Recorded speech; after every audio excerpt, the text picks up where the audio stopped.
دما مرۆڤ لە هەرێمە مێردینی دگەڕە ئەو ئەواهیان بکەوران هاتنە هوناندن مرۆڤ مەست دکن.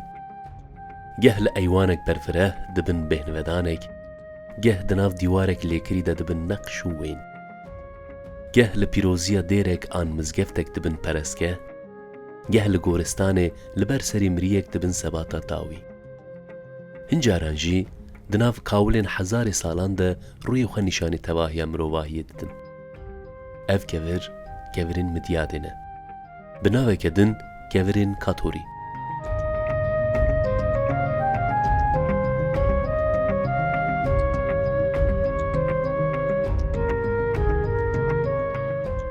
Rengê welat vê carê nirxeke qedîm a Kurdistanê dike mijar û çîroka kevirên midyadê tîne ser ekranên we.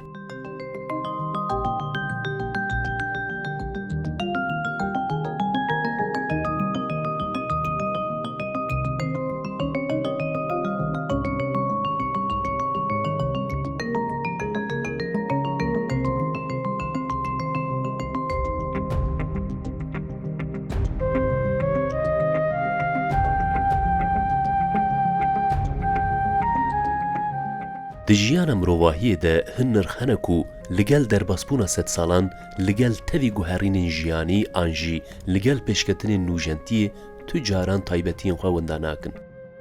Çi dibe bila bibe her tim di jiyana mirovahiyê de ciyê xwe diparêzin û weke nirxeke qedîm di navbera paşeroj û pêşerojê de dibin pireke xwezayî. Ji van nirxên ku tu caran taybetiyên wan ji holê ranabin belkî jî ya herî balkêş kevirin. Di jiyana her şaristaniyê de kevir, her tim bûne xwedî ciheke taybet. Herî zêde jî di warê stargeh û parastinê de kevir bûne xwedî roleke sereke. Ji ber vê yekê jî li her erdnigarên cîhanê kevir wek bîra şaristaniyan an jî şopa giştiya jiyanê tên pêşwazî kirin. Ev yek ji bo erdnigariya Mezopotamyayê jî derbasdar e û dema mijar dibe li Kurdistanê kevirên giranbuha, kevirên midyadê derdikevin pêş.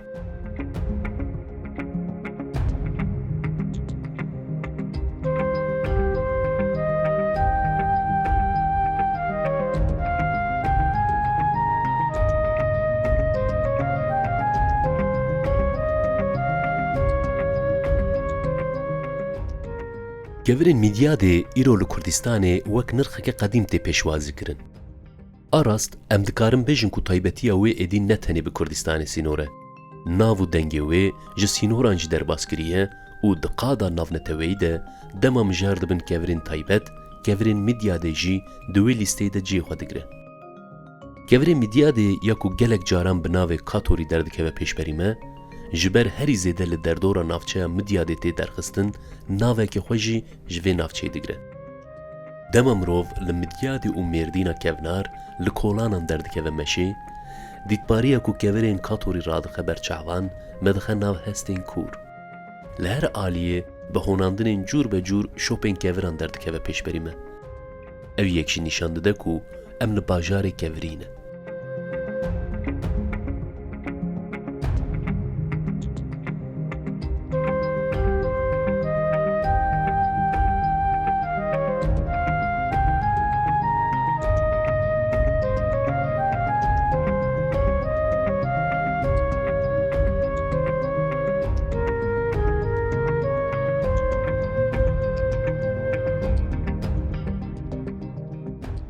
Pekî kevirên midyadê çima awqas girîngin? Taybetiya wan çi ne? Taybetiya van keviran ew e ku ji pêkhatiyên ku wek formasyona hoya tê binavkirin pêk tê. Li gorî lêkolînên ku hatine kirin, di nav vê formasyonê de fosîl, kîl, tozên kirêcî û biyomîkrîk cih digirin. Ev pêkhatiyên xwezayî û kimyevî bi hev re xwezaya van keviran diafirînin. Piranî ji du cûreyan pêk tê. Cûreyek wê ser rûyê wî qulkirîn e, cûreyekê wê jî rûyê wî bêqulin, yanî rastin. Ên ku rûyê wan qulkirîn e, piranî di xemilandin û neqişkirina eniyên derveyên avahiyan de tên bikaranîn. Ên ku rûyê wan rastin jî piranî di çêkirina avahiyan de tên bikaranîn. Her wiha ji ber pêkhatiyên wê di rengê wê de jî cûrebûn derdikevin pêşberî me. Hin ji wan keviran wek rengekî gevez an jî sorin. Mirov dibêje qey di nav agir de hatine biraştin. Hin ji wan jî nêzî rengê spî ne. Hin ji wan jî ji van her du rengan cudatir biçek rengekî tarî ye. Her wiha divê em ji bîr nekin ku li gel midyat û mêrdînê li herêma Qoserê jî em dikarin rastî van kevirên taybet bên.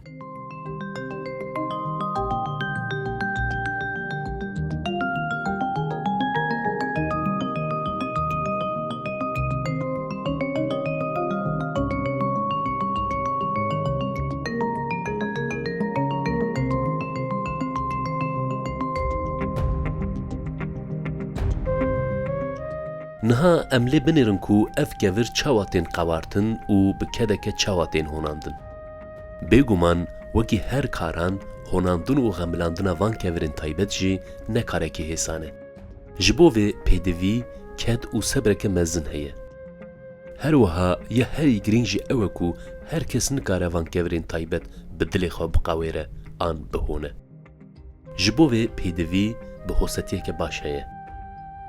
Ji xwe li herêmê hostetiya keviran ji bo vêyekê wek pîşeyeke rêzdarî tê pêşwazî kirin.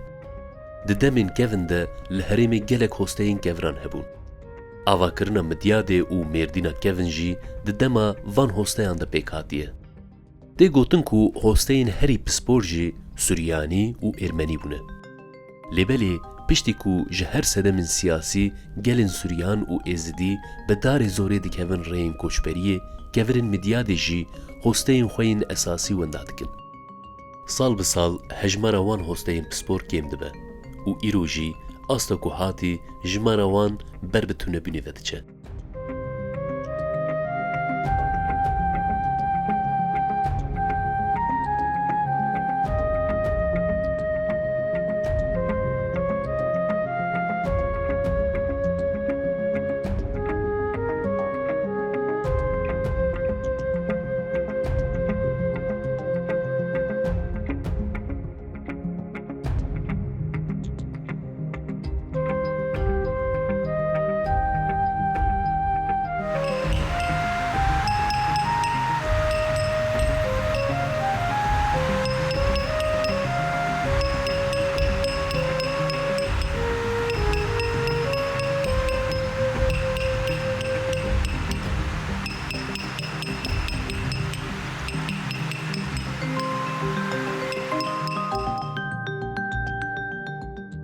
Ew hosteyên ku navbera wan û keviran de peywendiyeke cuda afirîbû, bi kedeke mezin, bi rojan bi destê xwe kevir diqewartin, ew dixistin şiklên cûr be cûr.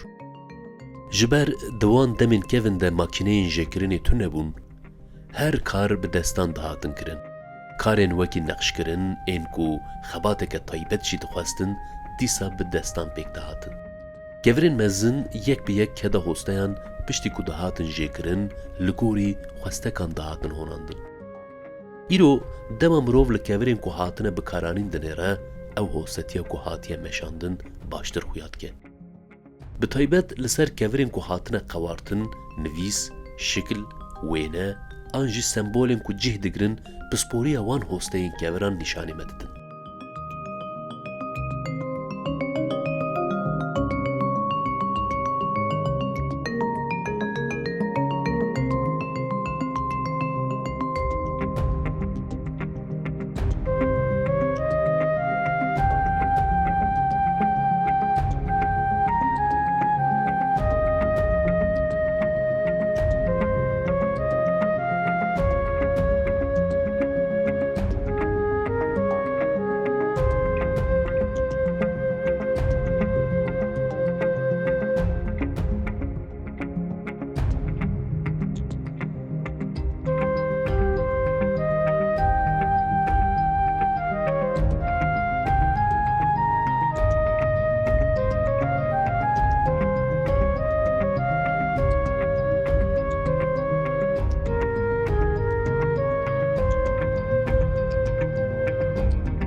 Ji ber di aboriya navçî û bajêr de xwedî roleke bi bandor e, li herêmê wek cewhera spî tê pênasekirin.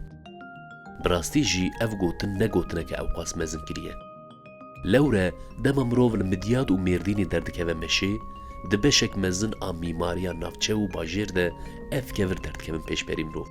ev yek jî tê wê watê ku di bazirganiya avahîsaziyê de ev kevir çiqas serdestin. Lêbelê ev taybetî ji ber pêşketina mîmariya nûjen di salên dawî de têkçûyîneke berbiçav dijî. Di çêkirina avahiyan de di salên dawî de ji şûna van keviran beton, tuğla an jî pîrketên tercih kirin. Li gel vê rastiyê jî kevirên midyadê îro ne tenê li herêmê li derveyî sînor jî tên bikaranîn. Her sal bi gelek caran bi tonan ji van keviran îxracê deverên biyanî tên kirin. Lêbelê her çiqas ji wan rojên xwe yên zêrîndûr be jî kevirên midyadê hê jî wê guranbûhaya xwe diparêze. Bi taybet di avahiyên ku bi mîmariyên xwe bala mirov dikişînin de bandora van keviran gelek mezin e. Hem di çêkirina avahiyan de hem jî di xemilandinê de roleke girîng dilîzin. Herî zêde jî di xemilandina eniyên derve yên avahiyan de em rastî kevirên katolîk in. Wek mînak, sembol, nivîs, wêne an jî şiklên ku li ser rûyên dîwaran hatine çêkirin hem bi saya hostetiya mezin û hem jî bi saya taybetiya van keviran pêk hatine.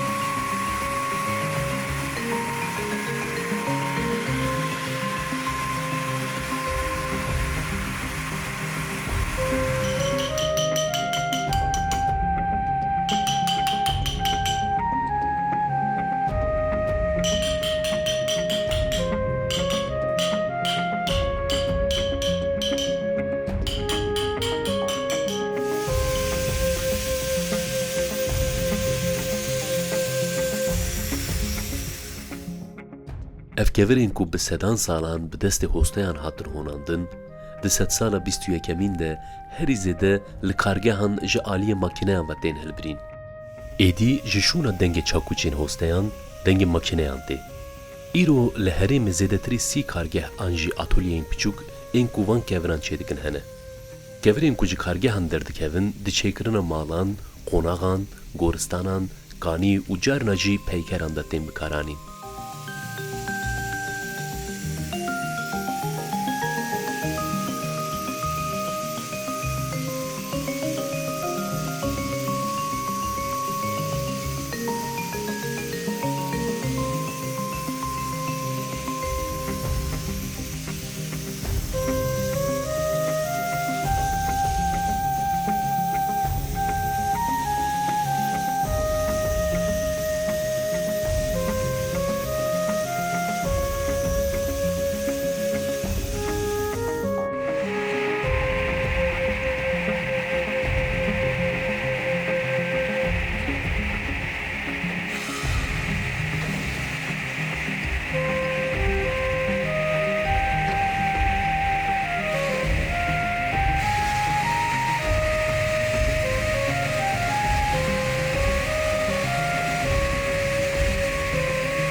Bi saya makîneyan kevir hêsantir tên jêkirin û li gorî pêdiviyê tên amade kirin. Lêbelê li aliyê qewartin, honandin an jî neqşkirinê de ev makîne bi qasî pisporiya hosteyan dibe an na mijara nîqaşê ye.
Gevrên mîdya dê li gel derbasbûna salan, li gel pêşketina serdema nûjen, bi heman reng û taybetiyên xwe îro jî wek nirxeke girîng di jiyana Kurdistaniyan de ciyê xwe digire.